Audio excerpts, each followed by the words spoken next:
Halo teman-teman semuanya, bagaimana kabarnya?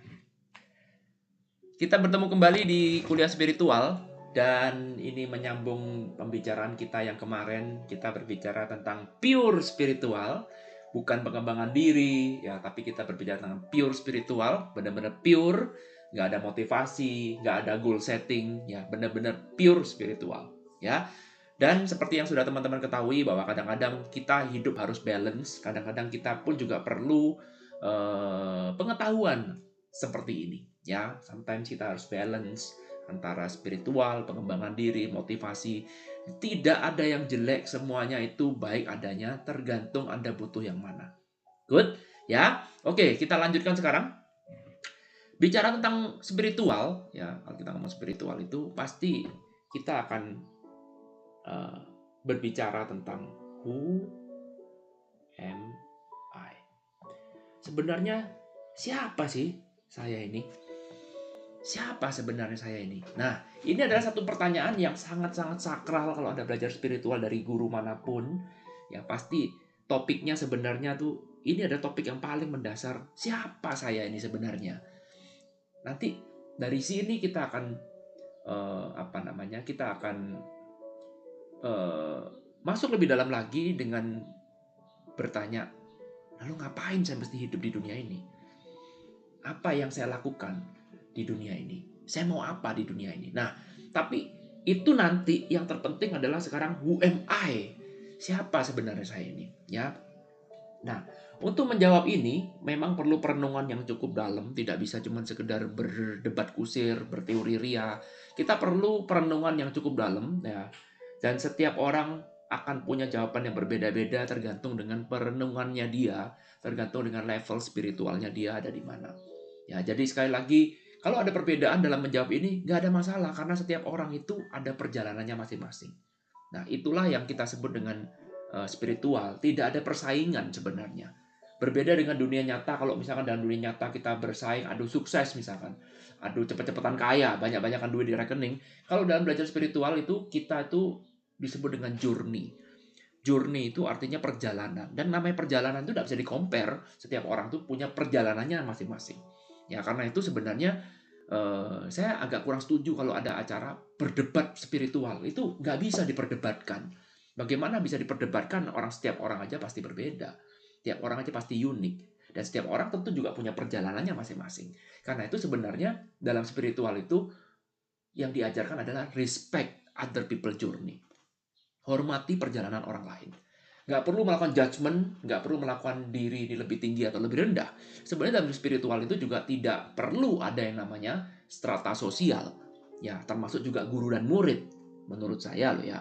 Karena begitu ada guru dan murid, seolah-olah guru lebih pinter, guru lebih jago, guru lebih hebat, ya, murid lebih goblok, murid lebih inferior, guru lebih superior. Sehingga membuat gap itu seolah-olah seperti spiritualnya seperti perlombaan, seperti dunia pada umumnya, ya, dunia marketing, dunia finansial, di mana itu semuanya berlomba-lomba, ya, kita saling mengadu ego. Dengan ada satu sosial itu berarti kita mengadu ego, kan, benar ya? Nah, padahal dalam spiritual itu seharusnya itu kita menjadi egoless. Seharusnya belajar spiritual itu membuat ego kita menjadi semakin ngedrop. Kalau Anda belajar spiritual egonya makin tinggi, itu ada something wrong. Ada satu hal yang aneh, satu hal yang salah. Karena jalur spiritual itu merontokkan ego, mengurangi ego, bukan malah menambahkan ego. Karena itu dalam spiritual, saya kok kurang setuju kalau dikatakan bahwa ada guru dan murid. Karena siapapun yang jadi guru, pasti egonya nambah. Ya pasti merasa lebih superior, ya begitu muridnya sudah nggak menghormati sedikit udah langsung sensi, udah marah, maunya dihormati, maunya dipuji, maunya maunya dieluk-elukan, ya. Begitu muridnya berguru pada guru lain, marah, ya, mengatakan bahwa ajarannya paling benar. Lah itu kan ego. Kenapa dia punya ego seperti itu? Karena ada status guru, status orang yang benar, status orang yang paling top, paling mengerti tentang spiritual. Lah, sekali lagi, belajar spiritual adalah journey. Bagi saya ada seperti itu. Jadi nggak ada yang namanya guru dan murid. Semuanya adalah partner, semuanya adalah rekan kerja, semuanya adalah teman seperjalanan. Kalau ada orang lain yang mungkin lebih punya banyak pengalaman, ya itu journey-nya dia. rumusnya cuma satu, yaitu respect other people journey. Mari kita hormatin perjalanan spiritual masing-masing. Karena dalam hidup ini pasti semua orang akan mengalami perjalanan sendiri-sendiri. Oke, kembali lagi, lanjut ke who am I. Cara saya melihat who am I ini paling gampang adalah dengan cara kita melihat siapa sebenarnya kita ini. Dan kalau siapa sebenarnya kita ini menurut kita sekarang ini.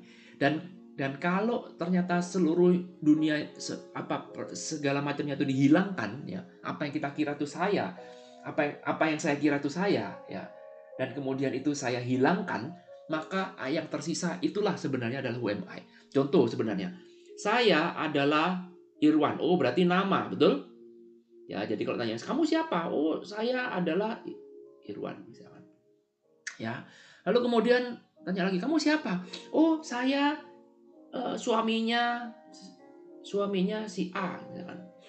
Ya. Oh, saya papanya si B, misalkan. Ya. Oh, saya anaknya, ya, suaminya, anaknya, ya, whatever, ya, anaknya, saudaranya, bla bla bla bla, ya. Ya. Ya, tanya lagi. Coba, siapa lagi?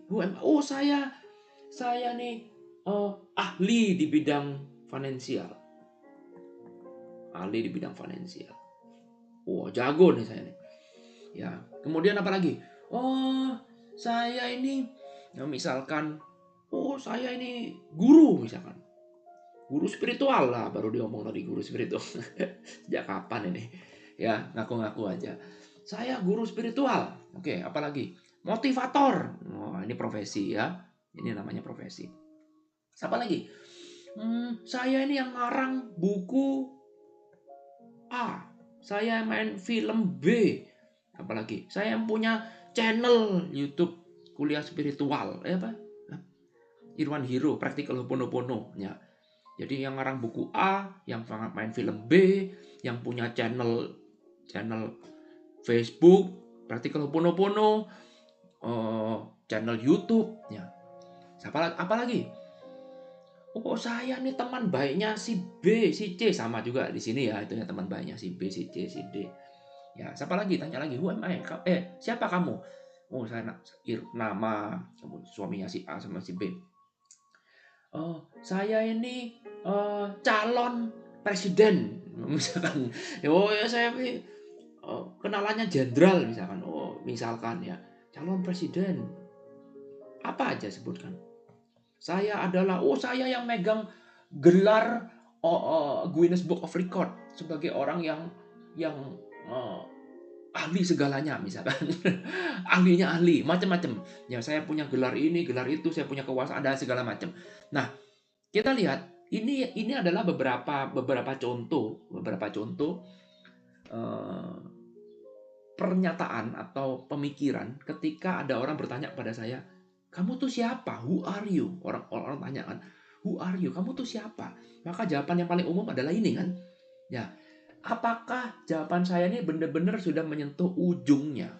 Ya, kalau ngomong who am I, apakah jawaban saya benar-benar menyentuh ujung dari pertanyaan ini? Apakah who you really are? Bukan cuma who are you, tapi who you really are. Kamu tuh bukan cuma kamu siapa, tapi pertanyaannya adalah kamu tuh sebenarnya siapa? Ujungnya itu, kamu sebenarnya siapa? Paham ya?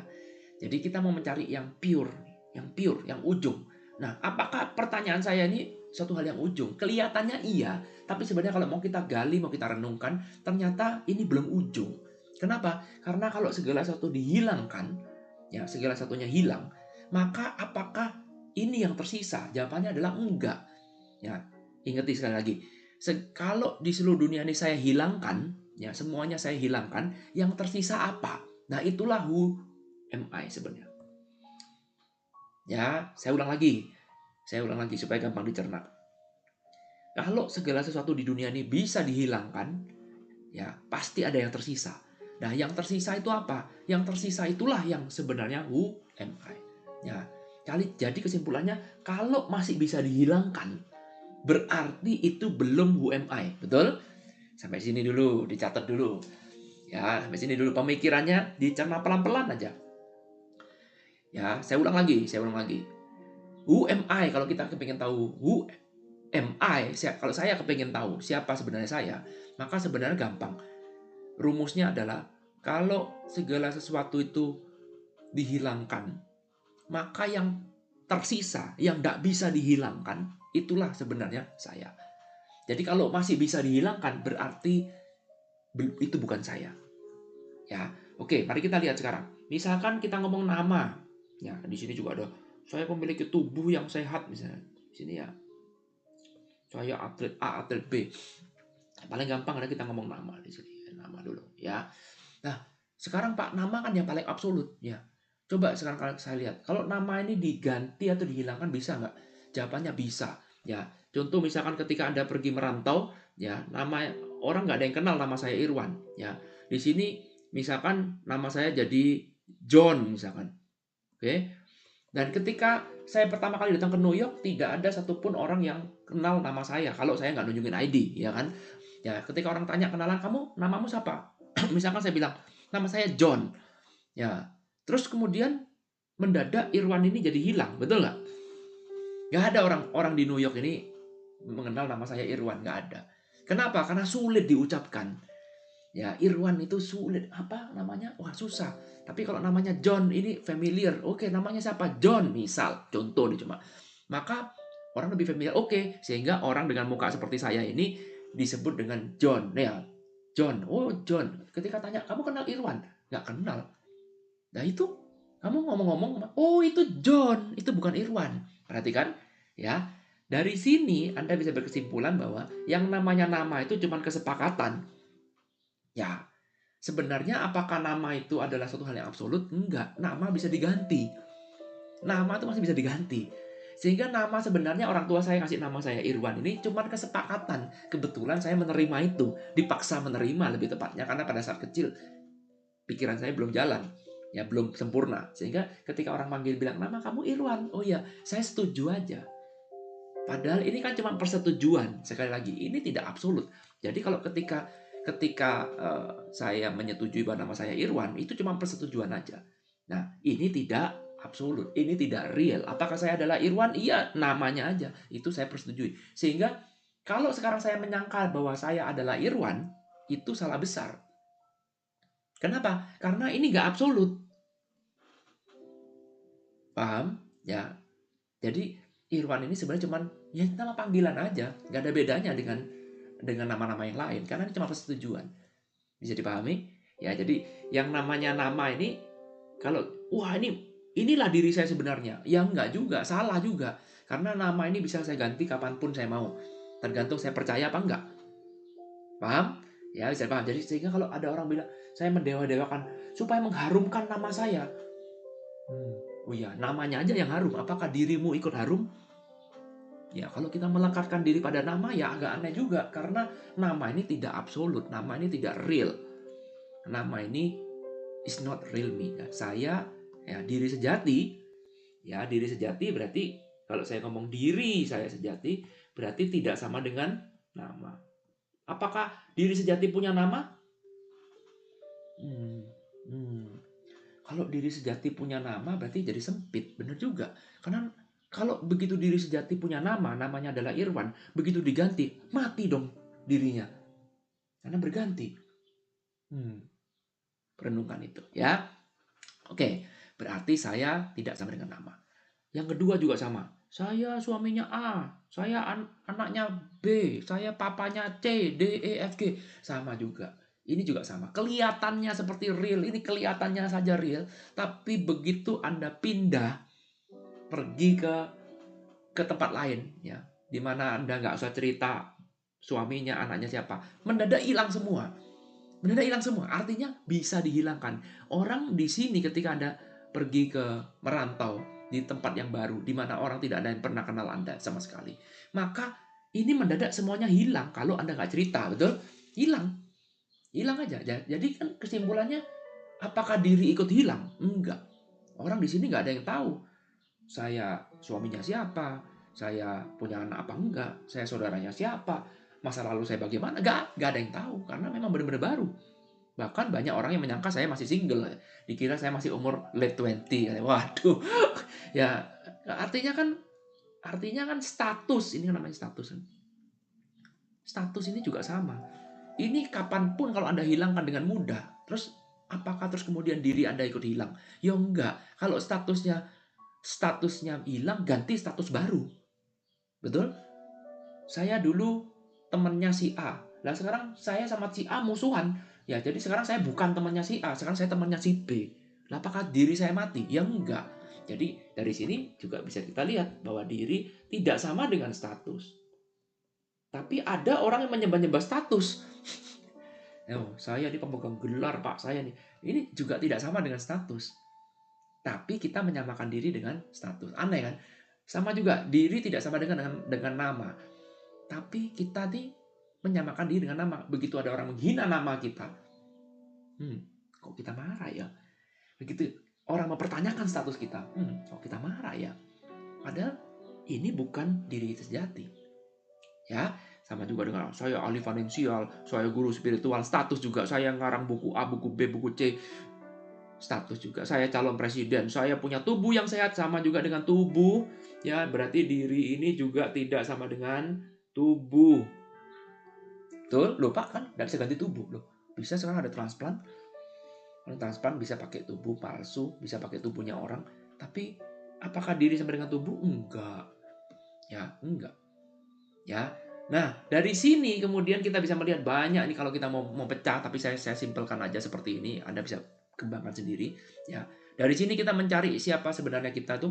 Sebenarnya rumusnya adalah kita melihat dari apa yang ada, lalu kemudian kita hilangkan. Nah, coba lihat. Apa yang ada lalu kita hilangkan, yang tersisa apa? Coba kalau seluruh dunia ini hilang semuanya, ya semuanya hilang, tubuh pun bisa hilang, bisa. Ya, status sosial apalagi, nama apalagi, itu terlalu gampang hilangnya. Ya, kekuasaan gampang hilang.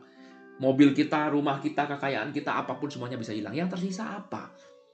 Yang tersisa lalu apa yang tersisa? Oke? Nah, ini direnungkan, apa yang tersisa ya? Benar juga ya, sebenarnya apa yang tersisa? Yang tersisa itu adalah diri kita sejati.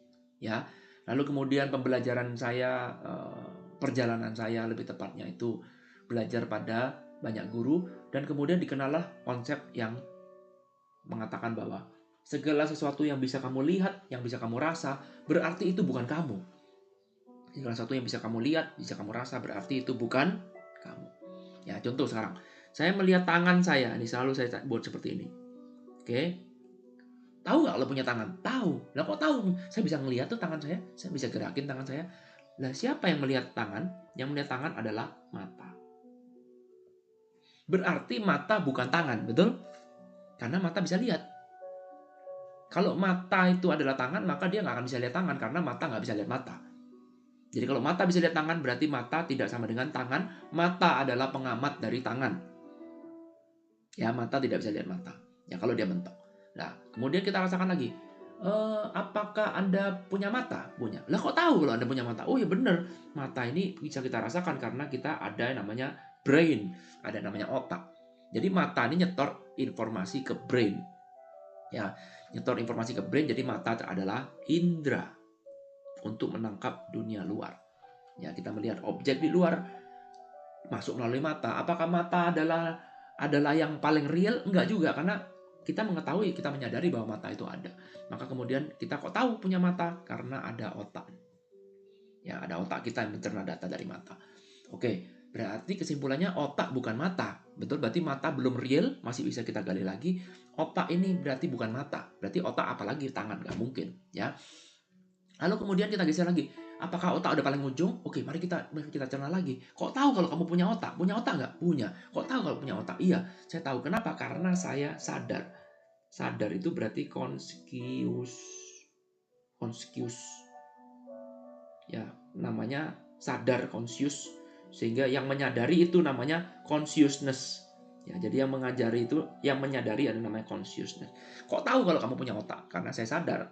Ya, saya sadar. Kalau ketika saya lagi nggak sadar, tentu ketika saya tidur, waktu tidur tanya, kamu punya otak nggak? Wah, ya bingung jawabnya. Karena saya nggak sadar. Ketika saya nggak sadar, maka saya nggak bisa menyadari otak. Ya, contoh ketika saya pingsan misalkan. Ya, ketika saya pingsan, ya saya nggak sadar semua tubuh saya. Ya, saya mau dipukuli, mau dimaki, mau diapain ya juga saya nggak sadar. Ya, betul? Ya, karena saya nggak sadar. Ketika saya tidur, saya nggak sadar kalau saya ngorok. Ya nggak tahu, karena nggak sadar. Ya, kok tahu kalau saya punya otak? Ya ketika saya sadar, saya tahu. Bisa nggak menggerakkan tangan? Bisa. Lo kok tahu? Ya karena saya sadar. Kalau saya nggak sadar, saya nggak bisa gerakin tangan, nggak bisa gerakin tubuh, nggak bisa jalan ke sini, nggak bisa jalan ke sana. Karena saya sadar. Oh, apakah kesadaran saya ini adalah ujungnya? Ternyata enggak juga. Kenapa? Karena kok tahu kalau kamu sadar? Kok tahu kamu perbedaan antara sadar dan tidur? Sadar dan pingsan? Kok tahu perbedaannya? Ternyata ada yang menyadari itu, yaitu namanya awareness. Aware, kalau ada yang menyadari namanya kasih-ness. Awareness berarti yang menyadari.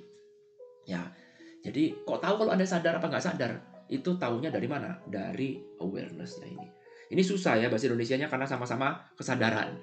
Jadi kalau di bahasa Indonesia ini ya namanya kesadaran, sadar. Sadarnya ya maksudnya sadar yang awake gitu ya, sadar yang nggak tidur, yang nggak pingsan. Di sini pun juga namanya kesadaran. Ya, jadi bingung nih. Ya.